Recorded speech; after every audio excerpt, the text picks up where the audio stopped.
Hello, good morning. मैं धीरज sir. कैसे हैं आप लोग? आशा करता हूं कि अच्छे ही होंगे। तो पिछले वीडियो में हम लोग पढ़े थे मादा जनन तंत्र के बारे में।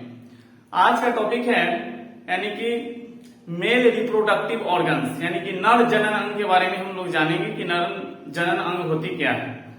तो आइए हम बताते हैं कि नर जनन अंग यानी कि मेल रिप्रोडक्टिव ऑर्गन होती क्या है। आज क्लास में कुछ बच्चे लोग ज्यादा छटपटा रहे थे। हाँ, जैसे वो गरई मछली नहीं होता है, वो गरई मछली लेकर छटपटा रहे हैं। तो लड़का लोग को लगता क्या है, लगता है ना कि सर जी खाली मैंने एंजॉय करवा रहे हैं, माने हम आए हैं, मैंने सिनेमा देखने आए। क्लास में फील करता है, उसका सोच है, सोचता हो गया यार हम तो एंजॉय करने आए। अब बात सही है, माने 80% लड़का लोग एंजॉय करने ही आता है। पढ़ने तो 10-20% पढ़ लिया वो बहुत है, लेकिन पता ये बाद में चलेगा ना कि हम एंजॉय करने आ रहे हैं कि पढ़ने आ रहे हैं। सब लोग खूब माने सोचता है कि हम भाई खूब हम एंजॉय करने आ रहे हैं, लेकिन ऐसा कोई बात नहीं है। जब एग्जाम का टाइम आएगा ना तो सब पता चलेगा, सब एंजॉय कहाँ चल जाएगी, सब पता चल जाएगा। एग्जाम आने दीजिए, ठीक है। खूब एंजॉय कर लिया। तो कहने का मतलब है नर जनन अंग मेल रिप्रोडक्टिव ऑर्गन होती क्या है। हाँ, जब ऐसा जब कुछ पॉइंट आता है, कुछ टॉपिक आता है ना, तो सब खूब छटपटाता है, पठिया मछली जैसी, समझे कि नहीं। हाँ, अब पढ़ाई माने नहीं समझ रहा है कि हमारा चैप्टर है, हमारा टॉपिक है, ठीक है। खूब माने एंजॉय, खूब सोचता है खूब एंजॉय करें, ठीक है। तो एंजॉय नहीं करो, पढ़ाई को समझो। जब तुम्हारा सब्जेक्ट है तो भाई उसको एंजॉय मत समझो। हाँ, एंजॉय के साथ पढ़ो। ये मैं नहीं कहता है कि हाँ एंजॉय मत करो, एंजॉय करना बुरा बात है, ऐसा बात नहीं है। लेकिन एंजॉय के साथ पढ़ाई करना भी जरूरी है। सिर्फ एंजॉय करने से काम नहीं चलेगा। आपका टॉपिक है, आपका सिलेबस है, तो पढ़ना पड़ेगा। जब तक नहीं पढ़ेंगे तो इसके बारे में हमको नॉलेज कहाँ से होगी। नॉलेज नहीं होगी तो हम कुछ नहीं कर पाएंगे। तो वही आते रहिए, जाते रहिए। हाँ, आओ सनम जाओ सनम। हाँ, तो आइए नर जनन अंग यानी कि मेल रिप्रोडक्टिव ऑर्गन। तो ये मेल रिप्रोडक्टिव ऑर्गन है यानी नर जनन अंग है। क्या है? नर जनन अंग है। तो ये देखिए, नर जनन अंग में ये जो होती है, ये क्या होती है? वृषण यानी कि टेस्टिस होती है। क्या होती है? वृषण यानी कि टेस्टिस होती है। तो एक नर जनन अंग में कितने टेस्टिस होती है? तो मेल में 2 टेस्टिस यानी कि 2 वृषण पाई जाती है। कितने वृषण पाई जाती है?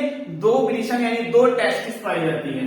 और ये जो है देखिए, इस नली को हम लोग यूरेथ्रा यानी मूत्र मार्ग भी कह सकते हैं। इस ग्लैंड, ये जो दिख रही है ग्लैंड, इसको प्रोस्टेट ग्लैंड कह सकते हैं, ठीक है।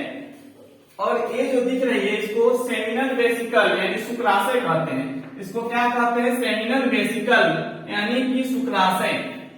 और ये जो नली दिख रही है इसको हम लोग कहते हैं वास डिफरेंस। क्या कहते हैं? वास डिफरेंस यानी शुक्रवाहिनी। क्या कहते हैं? Vas deferens शुक्रवाहिनी। और इसको क्या कहते हैं? इसको क्या कहते हैं? तो इसको हम लोग यूरिनरी ब्लैडर भी कह सकते हैं इसको, यानी कि अब देखिए, और इस वाला जो भाग दिख रहा है, ये जो भाग आपको दिख रहा है, ये क्या है? ये वाली भाग जो दिख रहा है ये पेनिस है। ये पूरे भाग जो दिख रही है वो क्या है? पेनिस है, ठीक है। देखिए, यूरिनरी ब्लैडर यहाँ तो है ही, इसको मिटा दीजिए। यहाँ इस वाले भाग को ये जो है यहाँ मिला दीजिए इसको। ये तो पेनिस का भाग है, ठीक है। ये यूरिनरी ब्लैडर हो गया आपका। क्या हो गया? Urinary bladder.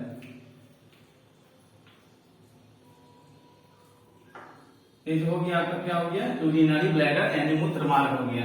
और इस वाले भाग को हम लोग क्या कहते हैं? यानी कि पेनिस कहते हैं। पेनिस यानी कि सीसन।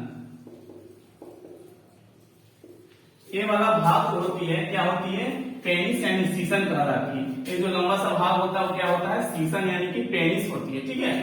और ये जो होती है क्या होती है? ये सेमिनल वेसिकल होती है, बता चुके हैं। और ये क्या होती है? ये जो एक कोहर, एक परत पाई जाती है टेस्टिस यानी वृषण के बाहर जो एक परत है उसको वृषण कोश यानी एस्क्रोटम कहते हैं।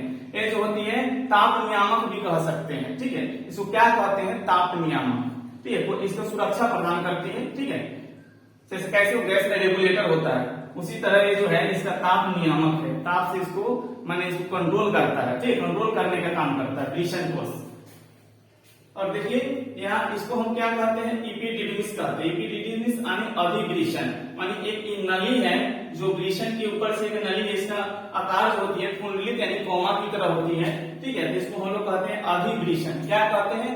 अधिवृषण। और पूछा जाए आपसे कि बताइए कि मेल में यानी कि नर में कितने वृषण पाई जाती है, तो 2 वृषण पाई जाती है, या कह सकते हैं कि 1 जोड़ी वृषण पाई जाती है। ठीक है, और वृषण का आकार कैसा होता है, तो वृषण का आकार यानी कि अंडाकार होती है। वृषण का आकार कैसा होता है, अंडाकार होती है, और एक पिंक कलर की होती है यानी गुलाबी कलर की होती है। और स्पर्म का फॉर्मेशन कहाँ होता है, तो वृषण के अंदर यानी टेस्टिस के अंदर, यानी टेस्टिस के अंदर ही क्या होता है, शुक्राणु का निर्माण होता है। ठीक है, तो मुख्य रूप से हम कह सकते हैं कि वृषण यानी कि टेस्टिस जो है प्राइमरी सेक्स ऑर्गन है, किसका, नर का यानी कि मेल का प्राइमरी सेक्स ऑर्गन कौन होता है, तो वृषण यानी टेस्टिस होता है। नर का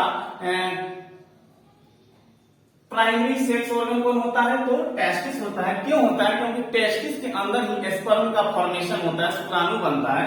तो इसको हम लोग प्राथमिक लैंगिक अंग भी कह सकते हैं। किसको, टेस्टिस को हम लोग प्राथमिक लैंगिक अंग कहते हैं। और थोड़ा सा जनन में थोड़ा सा सहायता करते हैं, उसको हम लोग द्वितीयक लैंगिक अंग या सहायक लैंगिक अंग भी कहते हैं। जैसे आप लोग देख रहे हैं, शुक्रवाहिनी हो गया, पेनिस हो गया, वृषण कोष हो गया, माने ये जितना भी अंग है ना, इसको छुड़ा करके यानी कहने का मतलब है वृषण यानी टेस्टिस के अलावा जितना भी अंग है जो जनन में थोड़ा सा हेल्प करते हैं, सहायता करते हैं, उस अंग को हम लोग द्वितीयक लैंगिक अंग यानी सेकेंडरी सेक्स ऑर्गन यानी कि सहायक अंग भी कहते हैं। तो आप लोग सहायक अंग हो गया, पेनिस हो गया, शुक्रवाहिनी हो गया, शुक्राशय हो गया, ये लोग क्या है, ये जो है ये अंग जो है क्या हो गया, माने सहायक अंग कह सकते हैं, या secondary sex organ and secondary sex organ यानी द्वितीयक लैंगिक अंग कह सकते हैं।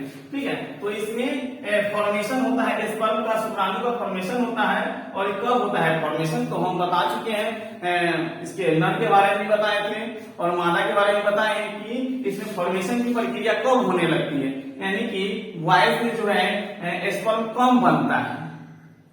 जानते हैं कब बनता है, जब मेल जो होता है यानी कि नर, वो लगभग माने 14 साल के, लगभग 14, जरूरी नहीं कि 14 ही में, कोनो के हो सकता है 12 ही में हो जाए, ये कोनो गारंटी बा, कभी भी हो सकता है। ठीक है, जनरली हम लोग 14 बोलते हैं, हो सकता है 14 में ना हो, 15 में हो, 16 में हो, तो कोनो फिक्स बात ना हो। ठीक है, तो आइए कब होता है, तो लगभग हम एक एस्टिमेट के अनुसार कहा जा सकता है कि 14 वर्ष में हो जाता है। क्या हो जाता है, तो 14 वर्ष की उम्र में बनने लगता है का, तो स्पर्म। ठीक है, तो स्पर्म बनने लगेगा 14 साल की एज में, और इसका फॉर्मेशन होने लगता है। और यहाँ से जो है स्पर्म जो होता है इस नली से यहाँ आता है पेनिस में, यहाँ से स्पर्म आता है पेनिस में और आकर के और इसी रास्ता से बाहर निकल जाता है। ठीक है, और फीमेल की योनि तक पहुंच जाता है। ये जो अंग है पेनिस यानी कि सीसन, ये क्या करती है, वेजाइना के रास्ते शुक्राणु को फीमेल की योनि में पहुंचाता है। ठीक है, तो इसका काम क्या है, फीमेल की योनि में शुक्राणु को पहुंचाना, इसलिए इसको हम लोग द्वितीयक लैंगिक अंग कह सकते हैं।